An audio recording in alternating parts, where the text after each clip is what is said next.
Hi, welcome to Polish Insights on Global Affairs with the Polish Institute of International Affairs think tank, in short, PISM. PISM is your go-to source for expert perspectives on the most pressing developments in world politics and security.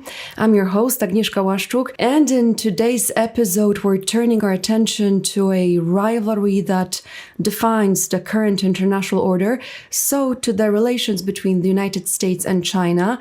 Joining us today is Marcin Przychodniak from the PISM think tank. Marcin Przychodniak specializes in China's foreign policy and internal developments in the country. He's not only PISM's lead China analyst, but also a former Polish diplomat in Beijing. That's true. So welcome to the studio.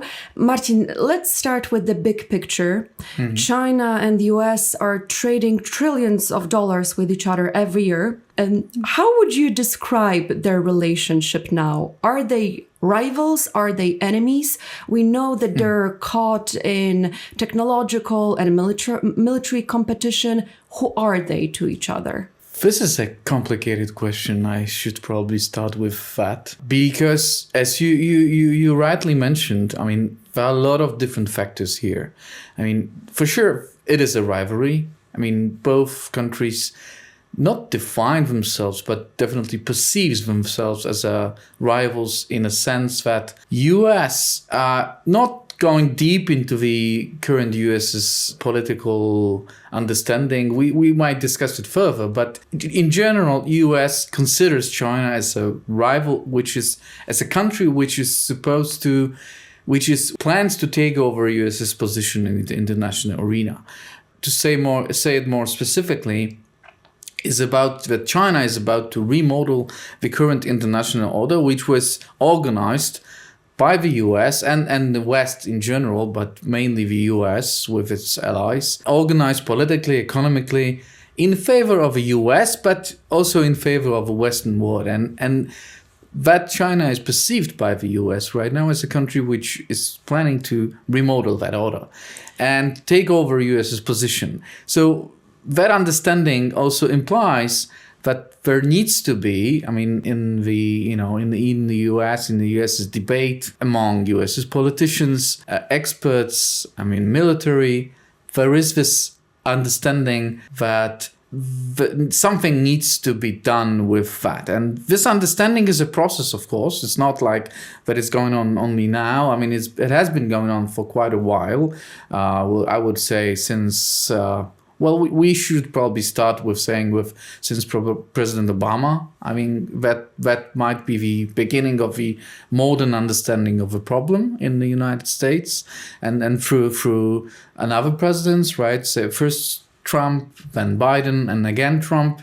I mean, this understanding, this process defines current US's politics. I mean, and that makes it rather a rivalry, but with certain distinctions that we might observe now, especially now under the second term of President Donald Trump. For someone who hasn't followed this closely, last year the US and China were hitting each other with enormous tariffs. Finally, a truce was reached in October last year during a meeting between Trump and Xi in South Korea. Who got more out of it? Who actually won this trade war?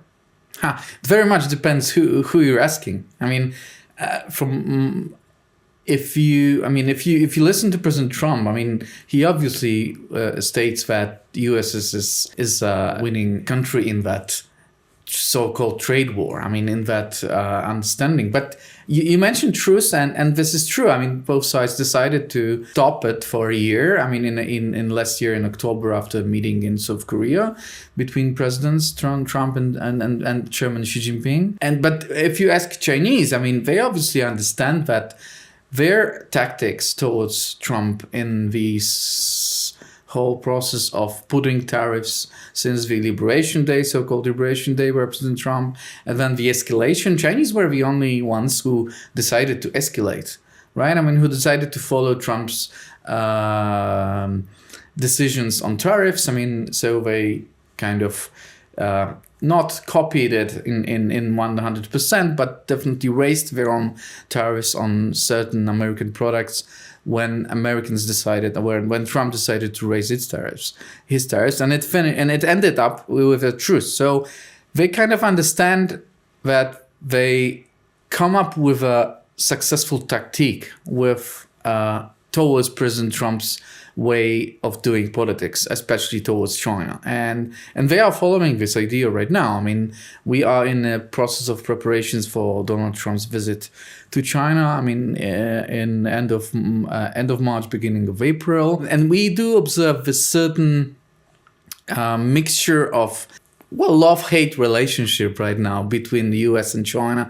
None of the country, I mean, neither China nor the US would like to spoil this relationship right now to an extent that visit will not happen. I mean, they're trying to avoid certain problems in the relationship, which are hardly manageable in a sense that these differences still are there. I mean, trade, technology, I mean, certain export controls, rare earth materials, right? Critical minerals, which is a hot topic right now, and certain and serious concern on the US's side. I mean, the dependencies which originates from the Chinese majority of processing these minerals and all the other political issues, right? I mean, Taiwan and the relationship with EU. I mean, so yeah, I'd like to discuss Sure. those issues in details in a second. But first, I'd like you to tell me what the latest Supreme Court's ruling means for Trump's tariffs. We know that the U.S. Top Court ruled last week that Trump didn't actually have the legal powers to impose tariffs on imports from other countries, including from China.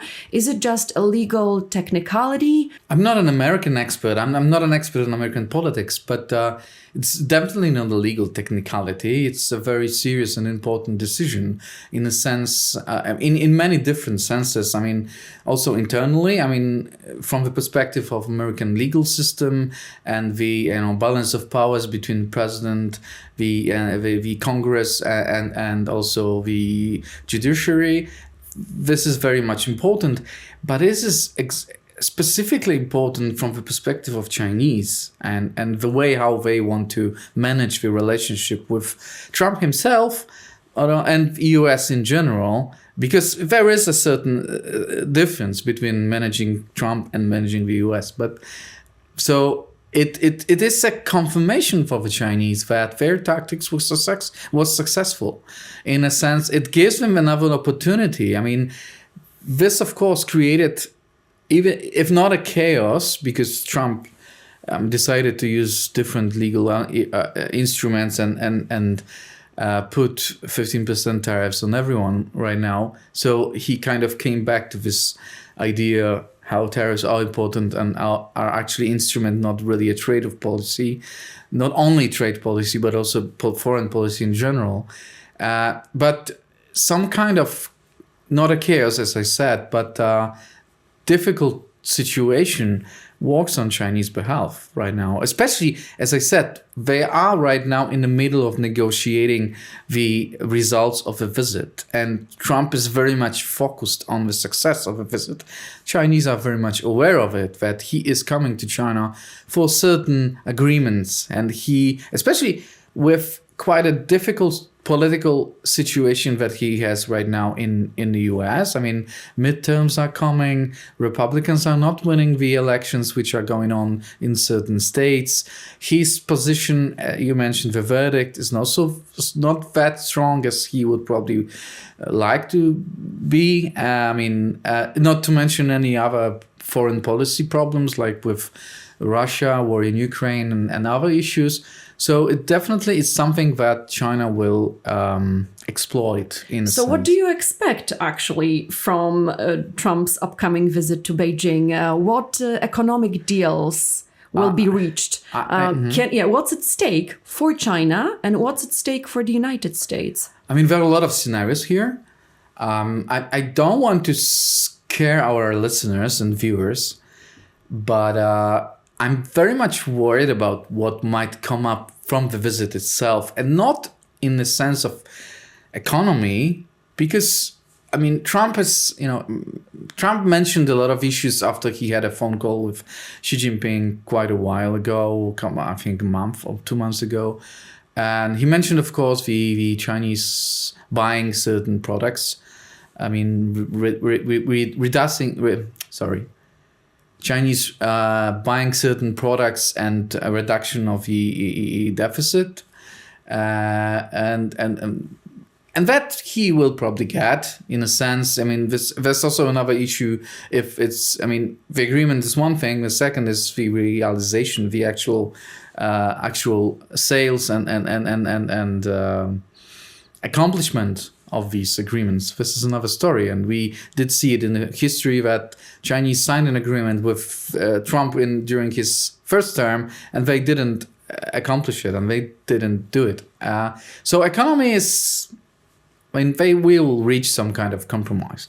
But I think the more important in a sense, it's that to what extent both sides, China and US, or specifically Trump and Xi Jinping, will be able to manage and discuss political issues. I mean, you mean Taiwan? I mean specifically Taiwan, but also it very much, I mean, if Taiwan is discussed, and if Taiwan has already been discussed by US and China. I mean, Xi Jinping reasonably quite put it on the table and discussed it on the phone with Trump, making this very subtle but quite politically clever from the Chinese side associations with Ukraine, with negotiations with Russia. I mean, they are trying to somehow create this atmosphere with Trump that he is able to manage a political deal with the Chinese over certain sensitive issues like Taiwan, for example. So what's the deal with Taiwan? To explain it shortly, China says that the island belongs to China. Taiwan obviously disagrees. We know that the US sells weapons to Taiwan, and we know also that the majority of the world's most advanced chips are actually produced in Taiwan. Yeah, these are probably the most important features in that to understand the complexity of the problem. But to make it more specifically, I mean, we are currently in the process of different political situation in Taiwan itself. I mean, when there is a president from another political party and opposition in the parliament which blocks the ruling the party where the president is from, so there is a certain political crisis there, in which also resonates in terms of how Taiwan spends its money and how Taiwan would like, or the president would like, to reinforce the defense budget, and it's not very much capable of getting the approval of parliament of that. We had recently a decision of the US, which is actually formally obliged to sell arms and ammunition to Taiwan. And there was one delivery a couple months ago, quite a serious delivery of that weapons package.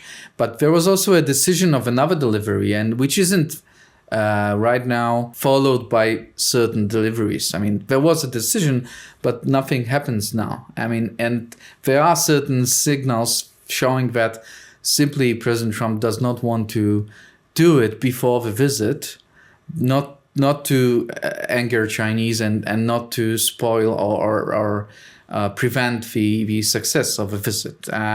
So these are not technicalities, but these are examples of how difficult the situation is there. I mean, China definitely counts on this whole US's narrative in the foreign policy right now, which we and the Chinese too saw it in national defense strategy.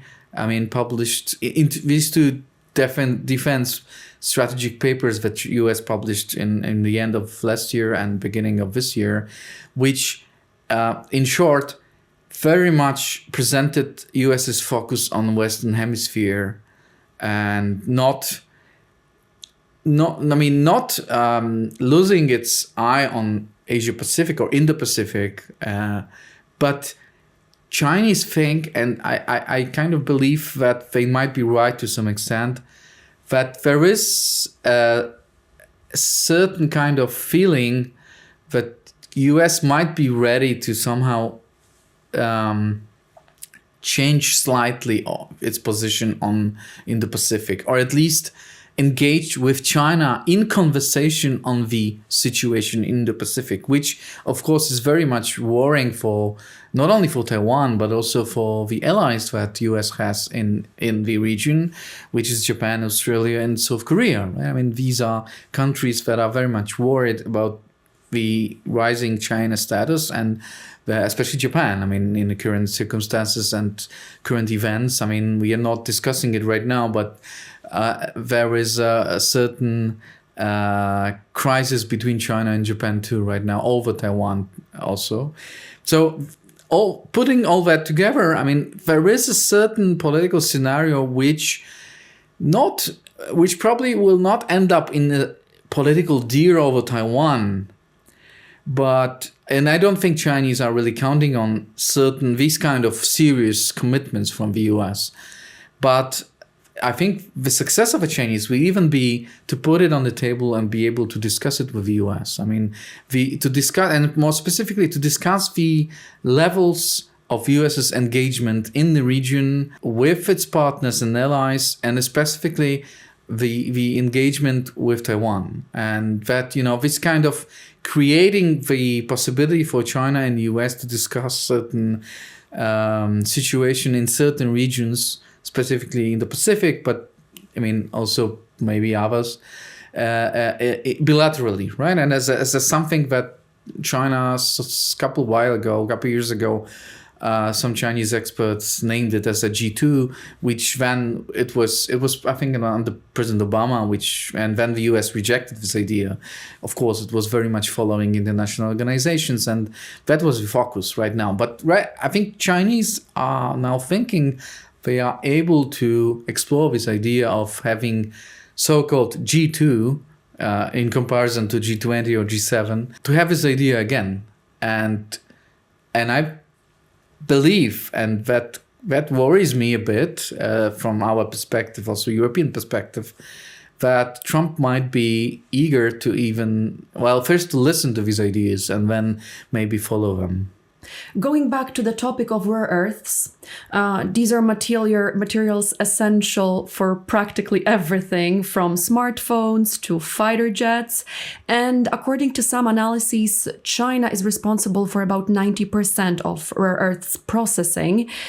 How worried should we be about the leverage that China has in that area? Oh, it's also a complicated story in the sense that China has a monopoly in these certain elements, certain minerals, but has a monopoly mainly in processing of these minerals. So that's one part of the story. So in order to be able to reduce these dependencies, and these October regulations that China come up with, licensing the possibility to sell the minerals to certain countries and certain companies. This was a wake-up call, I guess.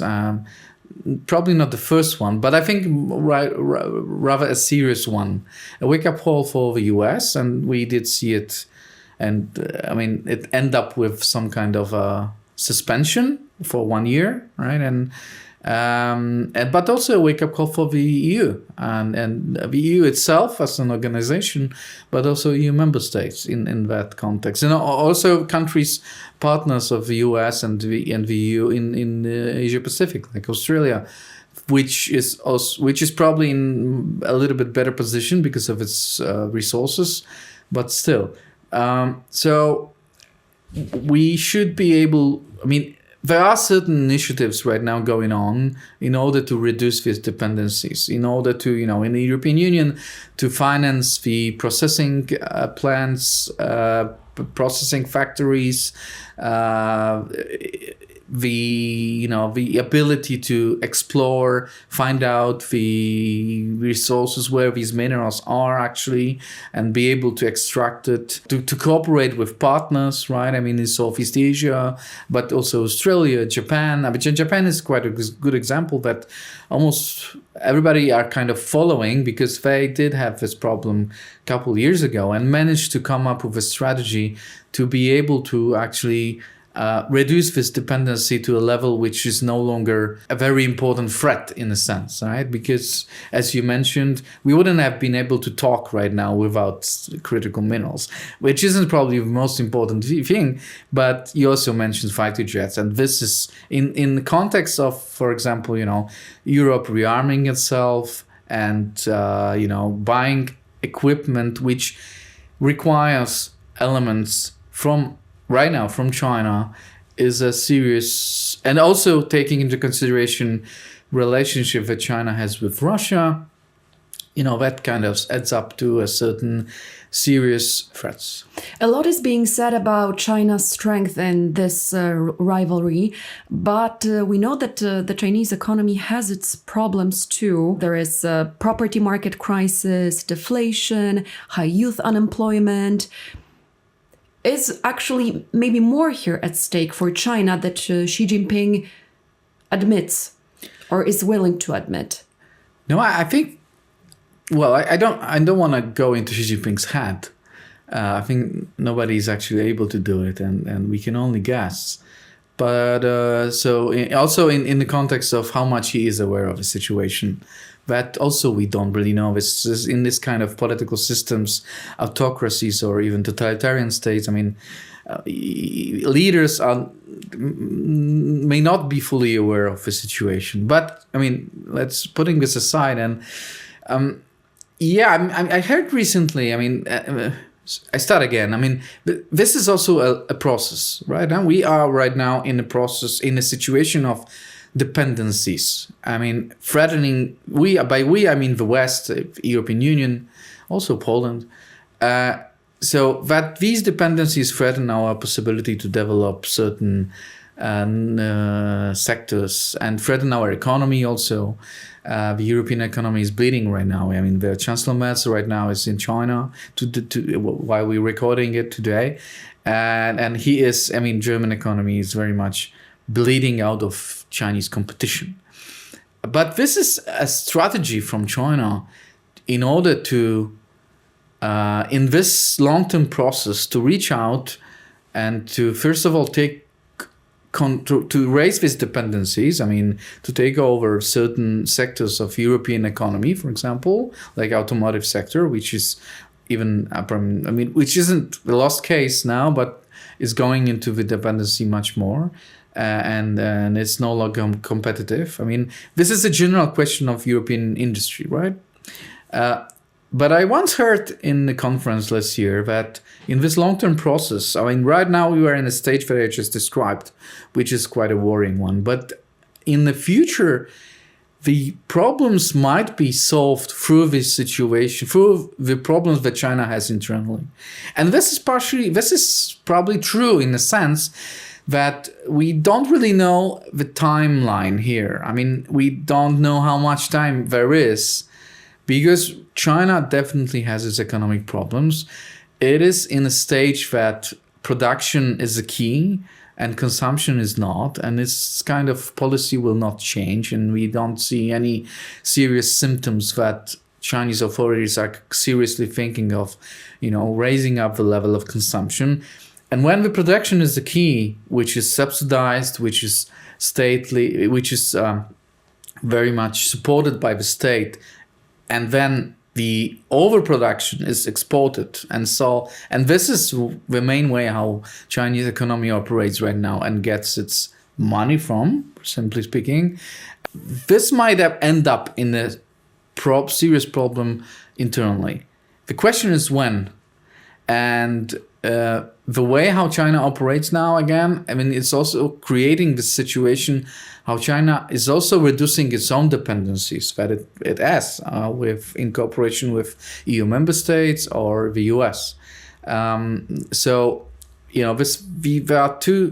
trend is is fair, but we don't know how it will end up in a sense. So, and the most worrying scenario from the perspective of Chinese authorities is, of course, the level of economic problems which create such high level of dissatisfaction in the society, and the problems with sustaining certain developments like military reform, which then these developments are reoriented towards certain foreign policy goals. And if Chinese authorities come up to the conclusion that it is no longer possible, then there is a question, what's next, right? I mean, so there is this dilemma, and internal economic issues and problems of China needs to be taken into consideration. Marcin, thank you for joining us and for your valuable insights. You've been listening to Polish Insights on Global Affairs with the PISM think tank. I'm Agnieszka Łaszczuk. Thank you for being with us. Thank you very much for having me. It was a pleasure. It was a pleasure too.